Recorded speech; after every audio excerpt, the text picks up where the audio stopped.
वालेकुम फ्रेंड्स, क्या हाल चाल है। उम्मीद करता हूँ ठीक है। तो दोस्तों आज हमारा फर्स्ट व्लॉग है और फर्स्ट व्लॉग में हम अपना ही तारुफ कराना चाहेंगे।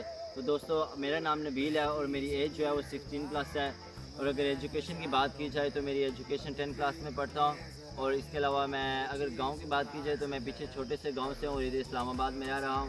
तो इधर हल्का फुल्का काम भी कर लेता हूँ। और इसके अलावा मैंने सोचा कि क्यों ना हम तीनों दोस्त अपना अच्छी वीडियो बनाया करें, व्लॉग बनाया करें और दोस्तों के साथ शेयर किया करें। तो दोस्तों आपको पता है हर एक इंसान का कोई ना कोई ख्वाब होता है। तो हमारा जो ख्वाब है, हमारा तीनों का ख्वाब जो है वो यूट्यूबर बनने का है। तो दोस्तों हमारा ख्वाब जो है इंशाल्लाह पूरा होने जा रहा है।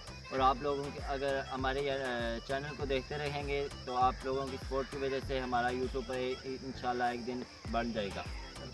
तो सबसे पहले मैं आपको अपना तारीफ करा देता हूँ कि मेरा नाम है पोमा जूनियर और मैं भी एक छोटे से गांव से हूँ। यहाँ पे आया हूँ, काम भी करता हूँ और मैंने सोचा कि हम तीनों ने एक चैनल बनाया है गुजराती मुंडे। तो हम तीनों आपको इसी चैनल पे मिला करेंगे इंशाल्लाह, रोज़ाना मिला करें आपको। तो आपसे गुजारिश है कि हमारे चैनल को ज़्यादा से ज़्यादा सपोर्ट करना ताकि हम आपके लिए अच्छी वीडियो तैयार कर सकें। मेरा नाम शब्बील है और मैं भी इधर ही काम करता हूँ और मैं भी छोटे से गांव से आया हूँ। हमारा भी ख्वाब यही है कि हम एक दिन यूट्यूब पर बन जाएंगे। तो आप दोस्तों आप लोगों की सपोर्ट की वजह से हम इंशाल्लाह एक दिन अपना यूट्यूबर भी बन जाएंगे और हमारा ख्वाब भी पूरा हो जाएगा। तो दोस्तों इसी तरह के अच्छे व्लॉग आपको नेक्स्ट वीडियो में मिलते रहेंगे। जिस चीज़ को अच्छी लगी है वो शेयर भी करे और सब्सक्राइब भी करे और लाइक भी करे। Thank you so much. अल्लाह हाफिज़।